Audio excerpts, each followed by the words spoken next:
Bom dia, meus amados, meus queridos irmãos, que a graça e a paz do nosso Senhor Jesus possa estar com você no seu coração neste momento, nesta manhã. Quero, neste momento, compartilhar com vocês a nossa lição que nós temos em mão para nós estudarmos, tá? Aqui está a minha lição e eu tenho certeza que você também tem a sua lição, tá? Ou se não tem, está participando do vídeo, que também está sendo uma bênção, tanto para você como para mim. Meus queridos, hoje, quarta-feira, nós vamos estudar esta lição que tem como título Sobrevivendo pela Esperança. Tá? E nós vamos estudar o capítulo 1 de 2 Coríntios, o verso 4 e também o verso 8 e o verso 9. Tá? É a base do nosso estudo de hoje. Que Deus realmente possa te abençoar, que você, ao participar do estudo desta lição, claro, esse é o nosso guia de estudo que nos leva à Bíblia Sagrada, a Palavra de Deus, que o seu coração seja realmente repleto da graça de Deus, do poder do Espírito Santo. Quero orar com você neste momento para nós podermos pedir a Deus, ao Santo e Bom Espírito, nosso professor, para continuar conosco. Altíssimo Deus eterno, nosso bom Pai, nesta bendita e sagrada hora, nesta manhã de quarta-feira, nós estamos reunidos na Sala da Esperança, os meus irmãos e eu que temos participado juntos, sempre, todas as manhãs, no estudo da lição. Pedimos mais uma vez a orientação do Santo e Bom Espírito, que é o nosso Consolador, para que Ele possa nos ensinar. E assim, ó Pai, nós possamos andar nos Teus caminhos de acordo com a Tua vontade. Nós oramos pedindo estas bênçãos em nome de Jesus. Amém. Queridos, sobrevivendo pela esperança, aqui conta a história do apóstolo São Paulo, depois da sua conversão, quando ele conheceu a Jesus na estrada de Damasco. Paulo ele foi chamado por Jesus para uma grande missão. A missão de Paulo era evangelizar, levar o evangelho de Cristo para os gentios. Sair um pouco da terra dos judeus, e espalhar a mensagem de Deus por todos os cantos da terra, por todos os lugares da terra, propriamente por aqueles que era chamado pelos judeus de gentios. Quando os judeus chamavam de gentios pessoas de outras nações, ele estava chamando estas pessoas de imundas, indignas do reino dos céus, pessoas que não poderiam nem mesmo ser tocadas. É assim que considerava os judeus para qualquer pessoa de uma outra nação que era gentil. No entanto, Jesus chamou a Paulo para esta grande missão, que era evangelizar, levar essa mensagem em todas as partes do mundo. Aí Paulo, nos seus dias, ele viajou, ele teve a maioria da sua vida foi envolvida na obra de Deus. Ele se converteu logo cedo. Paulo ainda era muito novo, muito jovem, quando ele conheceu a Jesus e ele, então, aceitou a Jesus. E ele terminou a sua vida na obra de Deus. Agora, queridos, em 2 Coríntios, no capítulo 1, verso 8 e 9, Paulo diz assim: olha, não queremos, irmãos, que vocês fiquem sem saber que tipo de tribulação nos sobreveio na província da Ásia. Foi algo acima das nossas forças, disse ele, a ponto de perdermos a esperança até da própria vida. De fato, tivemos em nós mesmos a sentença da morte, para que não confiássemos em nós mesmos, e sim no Deus que ressuscita os mortos. Tá? Sendo apóstolo de Cristo, Paulo tinha suportado mais aflições do que a maioria das pessoas. Contudo, ele não foi esmagado. Ao contrário, cresceu em louvor a Deus. Conforme aqui, queridos, o texto que meditei com vocês, Paulo diz assim: irmãos, eu não quero que vocês fiquem sem saber que tipo de tribulação nos sobreveio na província da Ásia. Paulo estava dizendo: olha, nas minhas viagens eu passei por muitas aflições, por muitas provações, por muitas dificuldades. Paulo até mencionou que por vezes ele passou necessidade de alimento, escassez de alimento, né? Ele diz que ele passou por frio, muito calor, tá? Travessia de deserto, passou pelo perigo de animais peçonhentos, passou pelo perigo de animais selvagens, passou pelo perigo de ladrões, né? Paulo passou pelo perigo de ser naufragado, né? Quando aquele navio que ele estava indo com mais de 300 passageiros naufragou, né?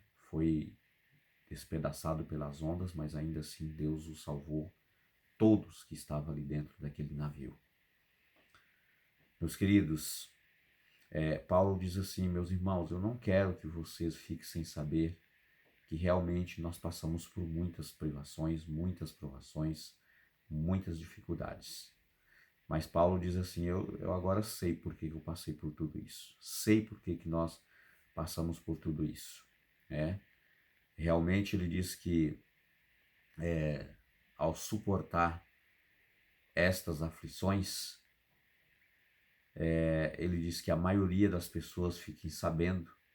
Contudo, Paulo diz assim: para que a fé de vocês, né, seja realmente animada. Contudo, ele não foi esmagado, mesmo passando por tudo, mas ele não foi esmagado, ele não foi submergido, ele não foi levado, né, pelas forças das tempestades, das aflições.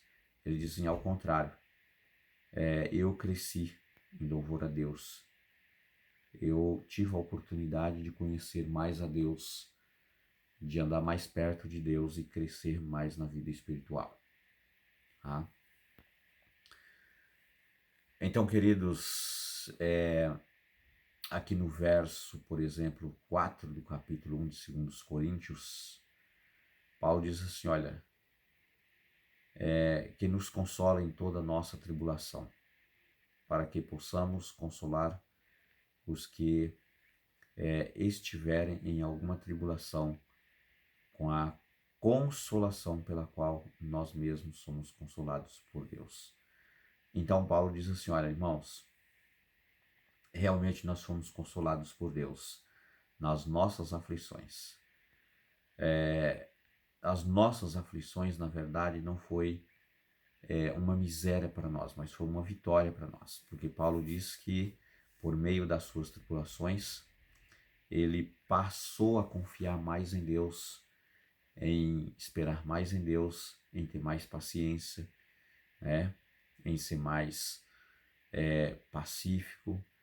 E Paulo, então, ele aprendeu realmente a confiar em Deus. Aquele Paulo egoísta, aquele Paulo cheio do eu, aquele Paulo que recebia cartas dos tribunais para ir perseguir os cristãos, esse Paulo desapareceu. Pela graça de Deus, esse Paulo sumiu. Agora, Paulo diz: eu tenho uma verdadeira alegria no meu coração em ser consolado com esta consolação que somente recebemos de Deus. Então, queridos, com estas palavras, Paulo está dizendo assim: nós cremos inteiramente nas promessas de Deus, de que nós não somos abandonados, não estamos sozinhos, mesmo em meio às grandes provações, às grandes dificuldades, às maiores aflições que nós venhamos a passar, de tal maneira que chega a ponto de nós não confiarmos mais na nossa vida. Paulo diz para que eu não tenha esperança simplesmente nas minhas forças, mas, queridos, Paulo ele aprendeu a confiar inteiramente em Deus. Tá? Deus ele permite muitas vezes, Deus quer ministrar por nosso intermédio a pessoa que sofre. Isso significa que ele pode primeiramente permitir que experimentemos dores para que então oferecemos encorajamento, não na teoria, mas a partir da nossa experiência de compaixão e conforto divinos. Esse foi o princípio da vida de Jesus. Tá? Muitas e muitas e muitas vezes Jesus ele ministra, por nosso intermédio a nossa vida, permitindo muitas vezes a dor, o sofrimento, a perseguição, tá? A aflição de variadas formas, com um único objetivo que é nos fortalecer a nossa fé e a nossa esperança e sermos assim um exemplo para outras pessoas, tá? Para que outros possam olhar e ver que assim como você foi vitorioso nas provações, assim como você venceu as provações, ela também pode ser uma vitoriosa e pode também vencer as suas aflições e as suas provações. Tá?